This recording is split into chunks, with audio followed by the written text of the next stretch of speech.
Hey, Tony Gash is here. Now listen to me. I want to talk to you about this. The number one thing that I see that women overlook in men. And I spoke about this on a podcast, and I think it went over a lot of people's head just because if you're not a man, then you don't really understand men. But then if you're a man who is guilty of it, you don't want to come to the realization or the recognition, and we're gonna use that word right there, of this for liberation. And the thing about this is it's a lot of men that when you look at, yeah, that's the word. Listen, we're gonna use words, okay? Understand that. It's gonna be words that get used. So stop running off on your thoughts and just bring it back to right here where we at. Okay? We're gonna use words. Okay. So now listen. When you look at a man, most men have some type of habit, have some type of outlet, some type of vice. And I think what women fail to realize is that that man's habits or his vices say a lot about him, because a habit could be a good thing. A habit could be a good thing. Now, a vice is, it's like a vice grip. You know, a vice is not going to be a good thing, but we're going to look at the definition of vice. Now, this Britannica, so this Britain, they word bad or immoral behavior or habits, vices, a moral flaw or weakness, a minor bad habit, criminal activities that involve a drug, a vice. So listen to me. When you evaluate a man's vices, that really is telling you about that man.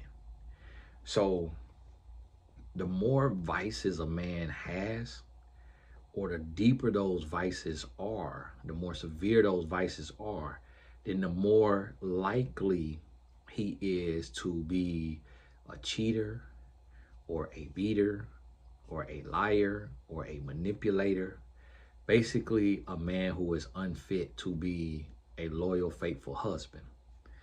And you have to be able to process this and understand that if a man cannot love himself, be faithful to himself, be kind to himself, if a man is willing to hurt himself, then why wouldn't he be willing to hurt you? Because he gonna love himself more than he love you. He gonna care about himself more than he love you. So if he's not willing to hurt if he's willing to hurt himself, then why wouldn't he be willing to hurt you? Y'all gotta forgive him. They were showing a little advertisement on that page I was on. I had to click out of there. I'm like, my goodness, what kind of advertisement y'all got on here now? Hold on now. And so understand that. And this is hard for me to say as a man. Cause it breaks my heart, because it's so many men. It's so many men. And sometimes it's like I talk on this, and then next thing you know, I'm with a guy who fit right inside of my video, and I'm like, dang, man, I was talking about him basically yesterday. But then sometimes I'm like, well, okay, well, maybe he could be an exception to the rule. Now, another problem with women is a lot of women think they man is the exception to the rule, when in a lot of cases he's not. He's a part of the rule. And this is what you have to realize. So I'm gonna go with the smoking weed. When you think about smoking weed, this is something. Now, for one, I've sold weed. I've sold weed because I'm a enterpriser. I'm an entrepreneur. I'm a go-getter. You know, I'm about my money. In a sense, I want to make me some money.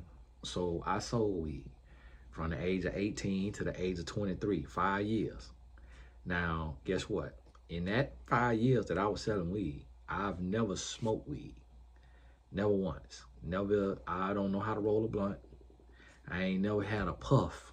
I done been around it, like if people might be smoking around me, But even with that, I really never really hung out with a guy while he's smoking weed, just like sitting there just blowing it in my face. Hey, bro, you want to hit this? No, I just really haven't. I stayed away from it. The reason why, because I see it as a gateway drug. And I feel like based on your willpower and how you are and who you are, different people could fight different periods of time. So some people, they're going to give in and go to another drug in a year. Some people, it's going to take 5 years. Some people, it's going to take 20 years. But I feel like at some point, that drug could lead to something else. And even if it don't do that, it just eventually going to break your body down to a point where your body going to be susceptible to other diseases. And people speak against this, but a drug is a drug. And so I've never smoked weed, and when I look at it, I'm like, okay, from selling it, I realize anybody who smoke it become addicted to it. So if you need something every day, then that means it has control over you. Yeah, first you took the hit, then the hit took you. And so now it has control over you. But while you're doing this, you are corroding your esophagus. You're blackening your lungs, and you're changing your brain chemistry. And that's flowing and affecting your whole body. That's flowing and affecting your whole situation. And so you will change your life expectancy. You're also making yourself susceptible to other drugs, to certain diseases. It could be lung cancer, throat cancer, and stuff still being developed that they still studying the effects of it. They don't know all the effects of it like they do tobacco. And so this is what we're not taking in consideration. I know there's athletes who smoke a lot start having a bunch of little tingling, dingling injuries like MCL, ACL, Achilles, just little stuff because of the equilibrium off. Like Kevin Durant went on a podcast and bragged about how much he smoked. Next thing you know, he going up for a simple layup that a 2-year-old can do, and he rolled his ankle. That equilibrium is off from marijuana. And when you study the effects of marijuana, it teaches you and it lets you know one of the things is it changes your balance. That's why you see I watch a lot of NBA players that I know personally smoke like a chimney, and they ankles wobbly. They feet be tripping up under them because they losing that equilibrium. They losing that balance because they changing their brain chemistry so drastically with the strand of marijuana they smoking and how much they smoking it.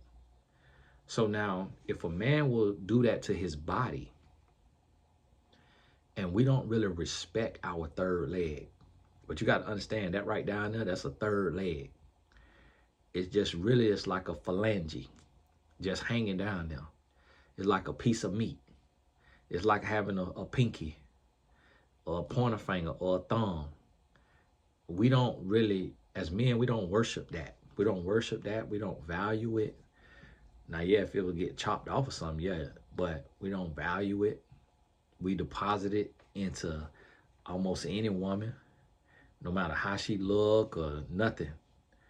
And we do these things. So a man gonna value his lungs and his throat and his brain more than he value what's between his legs. So if your man is willing to smoke like a chimney, you know how a chimney smoking, how much smoke coming out of there. If your man willing to smoke like a chimney, then what's gonna make him be faithful in the face of temptation? He might not go out hunting for it, but what about when it come to him? What about when it comes sit right in his lap? If he will risk his life in one area, then why won't he risk his life in this other area that involves sex that is seen as so natural and so normal? Men see sex as just so normal. Like it's nothing to it. It's not a big deal. We just do it. And it just wham bam, thank you, ma'am. Like it ain't, like we honestly as men, we could sleep with a woman and a year later we can't remember her name. And that's with a good memory. Some men can't remember the woman's name a month later because it holds that much value in the eyes of men because of how society has promoted it and how distant we get from God. So what you have to realize is that if a man will get drunk, if a man will get high, then what makes you think he won't get him a little head? Get that thing took care of down there. What make you think that? And that's the number one mistake that women make. Is they say, oh, I want me a good man. But then you go choose a man that he's a criminal. So this is what you got to understand. If your man will go and skim credit cards, do drops, do PPP fraud, do EIDL fraud. If your man will go out and do fraud, yeah, you get to get on a private jet, or you get to get first class, or you get to go to Vegas, you get to go to New York. If he doing all that, he might not have no passport.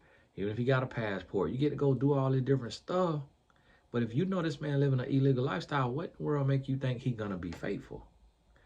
Because this is the thing. If he doing crime, that means he risking his freedom, which also means he's risking his life, because he could go to prison and get killed.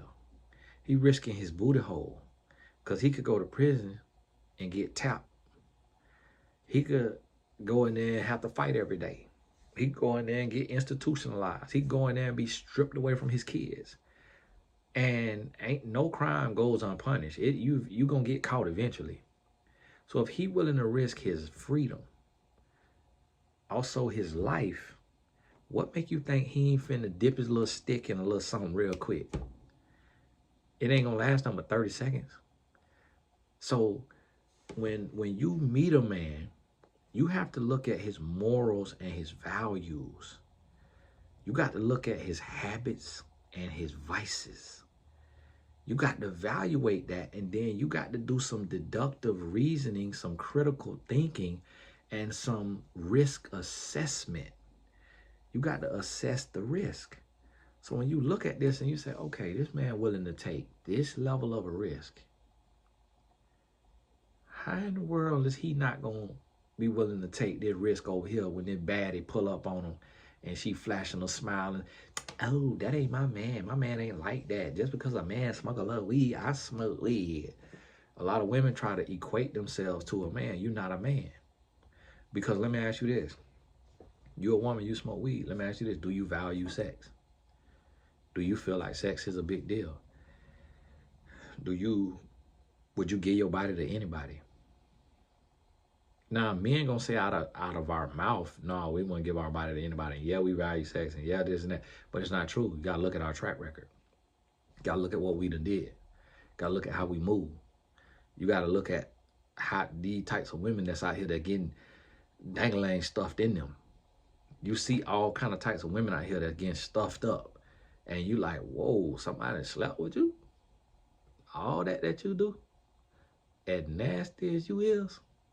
All the dangling you done hopped on, all you done done, somebody sleeping with you? How the world you had a child with you? Somebody slept with her.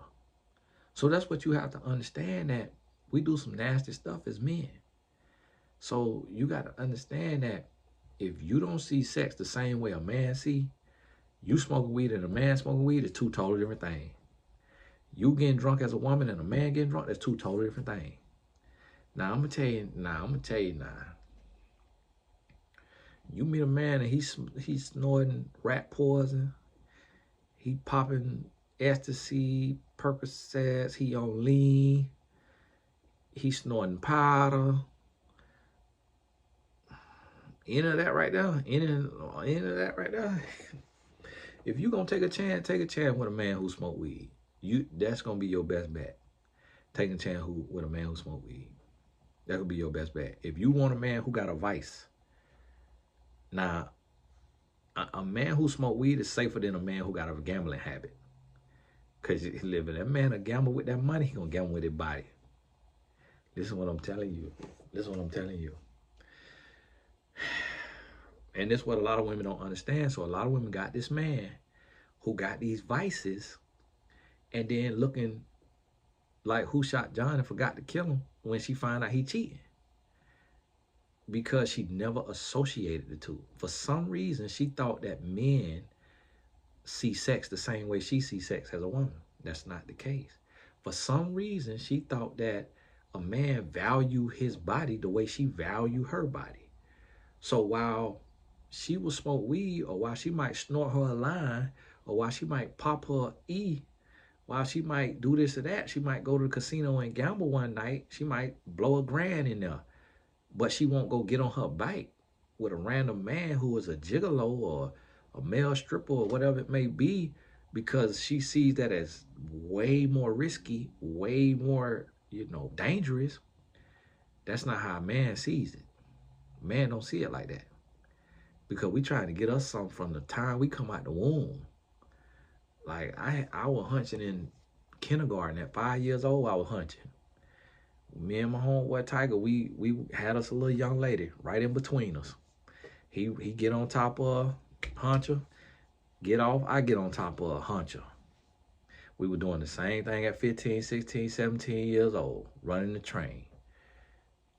Get us, find us a little lady, bam, bam, bam. You go and get you something? Come on out there and get me a little something. I'm trying to tell you the truth. So this is what you got to realize. A man been trying to sleep with a woman since kindergarten. Some boys since preschool. So what make you think that he value that on the level that you value that? And that's where it's a lot of women that, instead of listening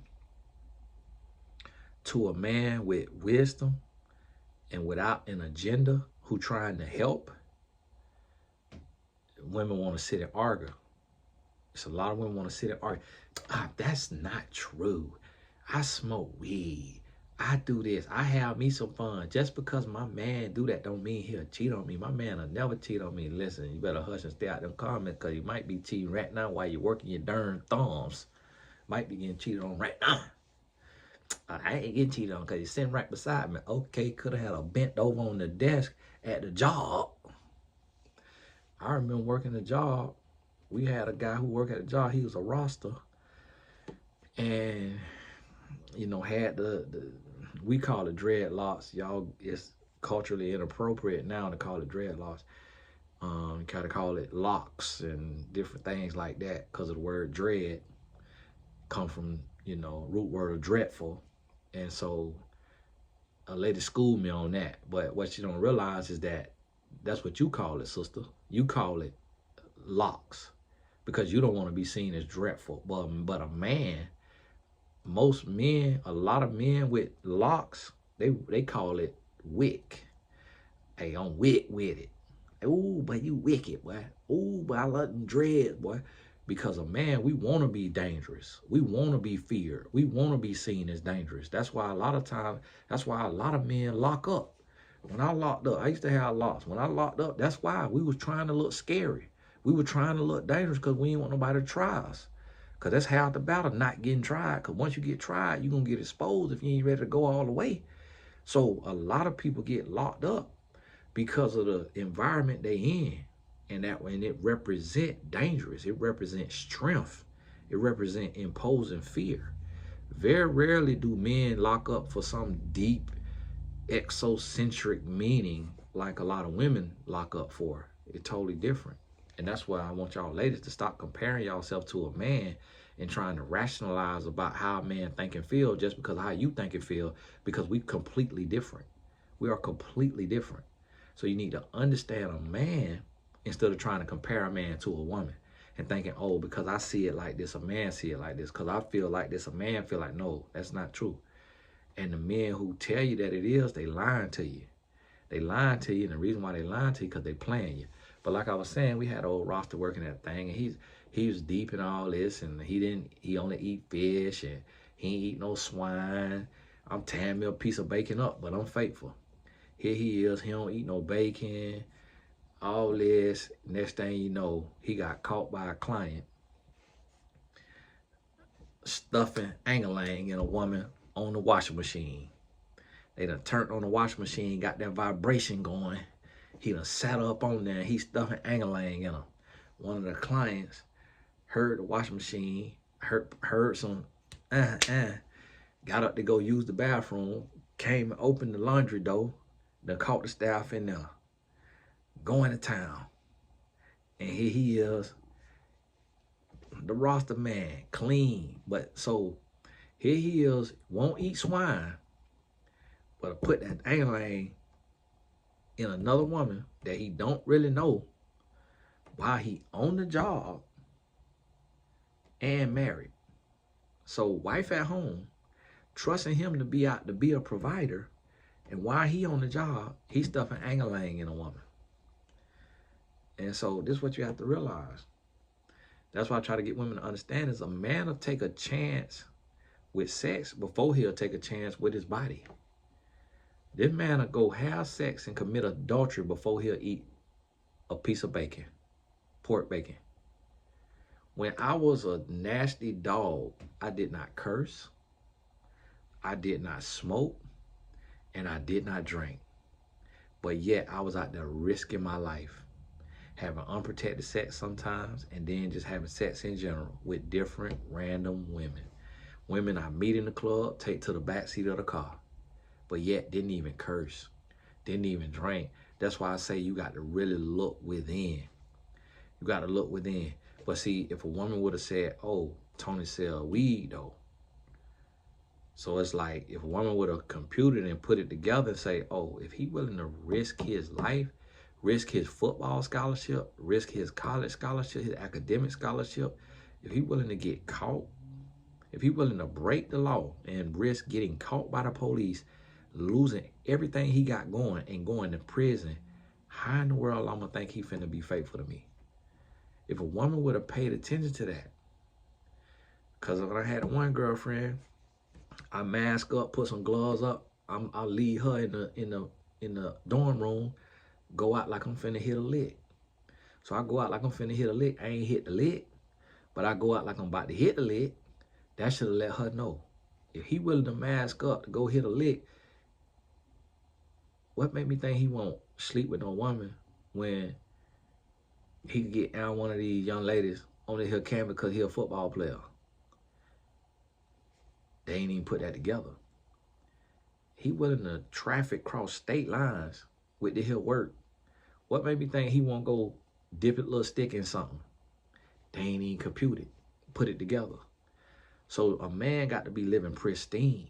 A man's life got to be in order to be faithful. And then once you realize that, then that's when you realize, okay, now I see. So it doesn't mean that a clean, pristine man is going to be 100% faithful. It don't mean he's going to be faithful. What it means is that you're minimizing your risk. And that's what a lot of times women argument is. They try to say, well, doing this and doing that don't guarantee marriage. Doing this and doing that don't guarantee safety. Doing this and doing that don't guarantee a man not cheating. Nothing guarantees anything. Nothing guarantees nothing. Ain't nothing guaranteed. But what you're trying to do is minimize the risk. So if a saint, y'all seen what the darn Dalai Lama did? Dalai Lama, boy, you got to be slapped in your mouth, boy. The darn Dalai Lama. Now listen to this now. How you got this man? How you got this man? How you gonna have a man to where here this man is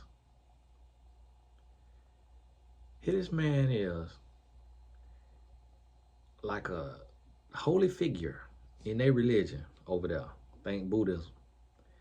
This man gonna take, the little boy gonna ask him for a hug. He gonna have the boy come up there in front of all these people. Then gonna tell the boy to kiss him on the cheek. Then he gonna kiss the boy in the mouth. Then he gonna tell the boy to suck his tongue. And stuck his tongue out his mouth. And then gonna laugh. And then they gonna try to release the information talking about he was just joking. Man, if you don't get out of here with that,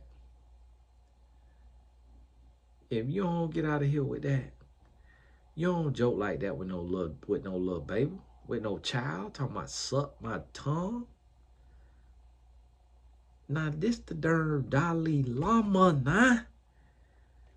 So, if the Dalai Lama, in front of the whole world, will tell a little boy to suck his tongue, not telling the little boy to suck on his own tongue, like, or, but the Dalai Lama stuck his tongue. He said, now suck my tongue. And gonna stick his tongue out and gonna lean in.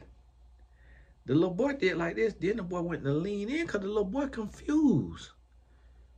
The Dalai Lama just traumatized that little boy. That little boy gonna go through some things because of that experience.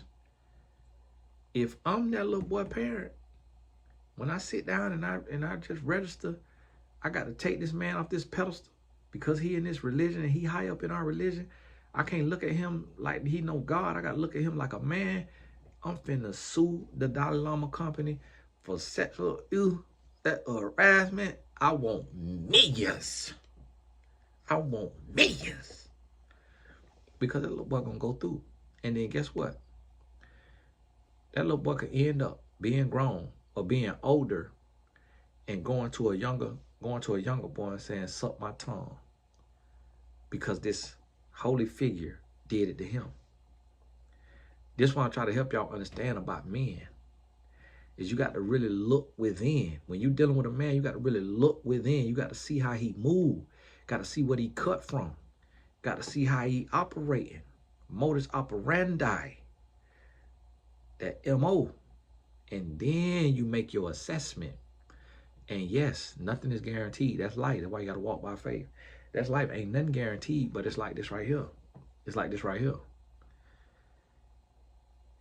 If 2 people come on your job, 10 people, 15, 20 people come to interview for your job, you get down to 2 candidates. If one candidate say that their thing say that they were arrested for larceny, that's theft. I think that's what was on my rap sheet when I went to jail in 9th grade. They put larceny. I said, what is that? Well, that sounds fancy. Boy, larceny. Boy, what that Louis Vuitton? I stole a Tommy Hilfiger. I ain't still no Louis Vuitton. It said larceny, so I'm guessing that means theft. And so, if one of their rap sheets say larceny, okay, look up what larceny means. Theft of personal property. So if one of their rap sheets say larceny, and the other one, they ain't got no rap sheet, they ain't got no record, which one you gonna hire? It does not mean that the one with no record doesn't steal. It could mean that the one with no record ain't got caught. And it could mean that the one with a record is a dumb thief. There was a dumb thief. And the one without a record could be a smart thief. So in no scenario, in no case is anything guaranteed. Nothing is foolproof. And so we're going to look up what foolproof means, if that's the actual foolproof or foolproof. Which one? The correct spelling of foolproof. The correct spelling is foolproof. Foolproof with the 2 O's. Foolproof and foolproof aren't real words. They're just common misspellings. Read on to learn more about what foolproof means and how to use this word correctly. So, ain't nothing foolproof, okay? What you have to realize is you just have to minimize your risk. So, if you got a choice, you got to evaluate this stuff. I mean, you're going to have a choice, but what I'm saying is, you got to evaluate this and you got to say, okay, this guy smoked weed. This guy addicted to pornography. We deal with, it could be his stress. It could be he started smoking to be cool at 11, 12, 14. This guy right here deal with pornography. Which vice is worse? Which vice is worse? Let me tell y'all something. Got a little card game. Okay, create a little card game. Y'all get ready for it. I need y'all to support this just because if you don't support this, it proved to my wife that I be doing too much. But I created a little deck of cards. I ain't gonna sell it for much. I'm gonna sell it. I'm gonna see how much I paid for it. I'm gonna sell it for a little more than I paid for it. I think out of total, I might have doggone paid $1,200. It's 500 decks that I got. But the card, you read a question, and then on the back of it, it got answers, multiple choice answers.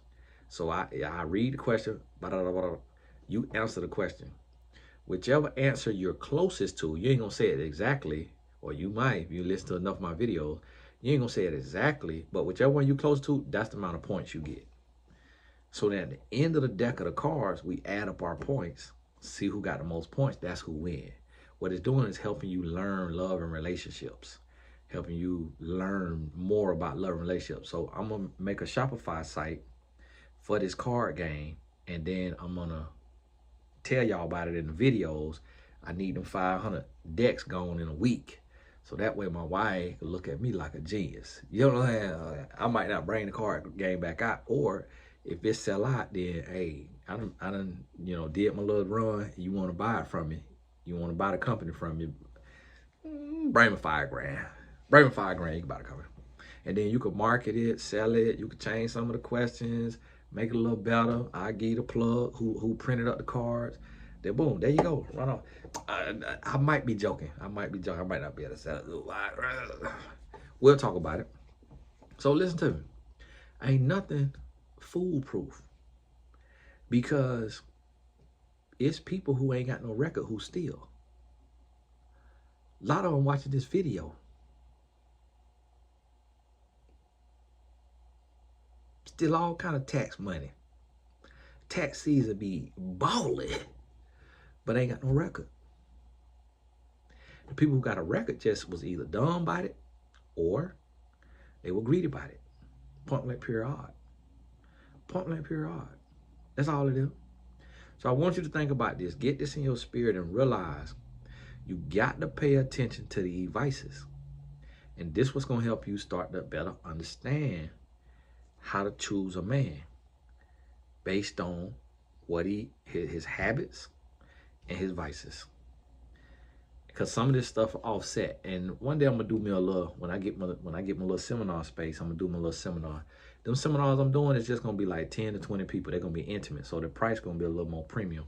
And then the ones where you flying in, we're gonna do a full day. We'll have catered food and all that. We'll do a full day, and we're gonna be doing deep dives on stuff like this right here. And I'd rather go deep with a small group of people than have 300 people and gotta be shallow. But then if they sell out, then we'll get a bigger space. But I'm gonna be bringing people to me versus me going all around the country. So save up a little bit so you could, come on in. Listen to me. Get this in your spirit. If you single, you ready to mingle. When you get out there, you go to move around. You start to look and you start to see, oh, okay. You dating this guy, you dating that guy, meaning you going on dates. You ain't sleeping with none of them, you ain't kissing none of them, you getting to know them. You look at these vices, you look at these habits. Look at these vices, look at these habits. Sometimes they offset. So a man may have a habit where he work out 5 times a week. That's his habit. But his vice might be eating a lot. He offsetting, he working out so he could eat. A man who got a vice of overeating, but then he got a habit of sleeping in and not working out, now that's a double whammy. That ain't what you want.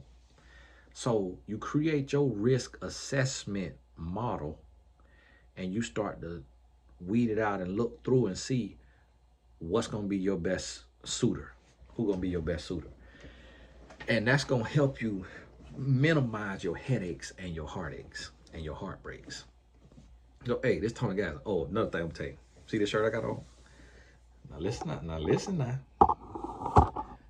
now. You see the pleat? You see that pleat? Listen now. You see that right there? This ain't no thin shirt now. Listen to me now. This quality. You hear me? Hold on now. Let me show you something. See, y'all be playing. See, a lot of guys, they just relationship coaches. Man, I'm a business man. Listen, you see the here? Let me put her on this here chair.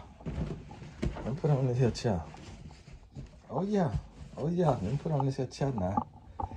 You see that now? See, this vintage. This a vintage shirt now. Now look now. This my sample. Look now. You put this on with your boyfriend jeans.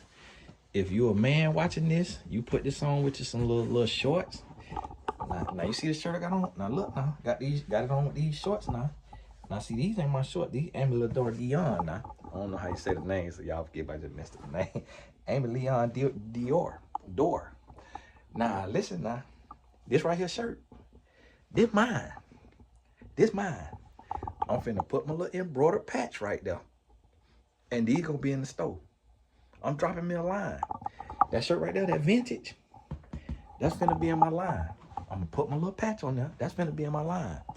And then you got that right there finna be in the line. Then, what else finna be in the line? These here finna be in the line. Boom. Consistency hoodies about to be in the line. Come on now, mess with me now. This what we own. Consistency. This what we own. That's why you get a video from it every day. Consistency. Just about every day. Listen to me now. We about to make this thing happen, and then I'm gonna get in a consistency thing. I'm gonna be selling those. Let me tell y'all something. What I was telling y'all about my quotes. This my quote. I bought this from a company.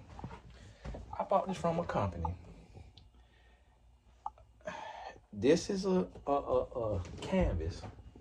You see that? Sacrifice comes before success, even in the dictionary. That's my quote. That is my quote. These people selling my quote. They don't even know it. It went viral when I posted it. When I tweeted it, it went viral. That is in my speech. That comes from one of my speeches that I do with the athletes. That's my quotes. That's my quote. People selling it. So guess what I'm finna do? I'm finna sell my own stuff. So listen, I do this right here to help y'all, but I'm also an enterpriser. I'm a businessman. And shout out to my year of business coaching clients. I got clients in this program. And I said I'm going to work with 10 clients. The demand went up a little bit. I had to open a couple extra spots. They pay $7,500. And I teach them how to do business. I teach them how to launch their brand. I teach them how to get out here and make it happen. So when you see me drop this, I'm finna have my own advertisements on these videos. You see other people's ads, you're gonna see my own ads. So when I get my little patch on here, voila. Oh no, it's gonna be here. Have it right there. Boom. Little embroidered. Boom. There you go. Because these fit people different ways. So I ain't want to try to put it right here because on some people it's gonna be over here up under their arm, depending on how it fit them. So I put it right here. Boom. You can't go wrong. And then, ooh, what else I got? I got the trucker hats coming. Boom. Trucker hats coming. Black, white on the front. Got the little patch on there with my little slogan on there. Hey, I'm telling you, I'm going to have you fitted. You put that trucker hat on, put this here on with a, ooh. You know, ooh. And what I'm trying to tell women, honestly, men like that more than a woman walking around in a bodycon. Put you on some boyfriend jeans with the knee cut out, with some dunks, with one of these, or one of them hoodies, that trucker hat, the man chasing you around. You know why?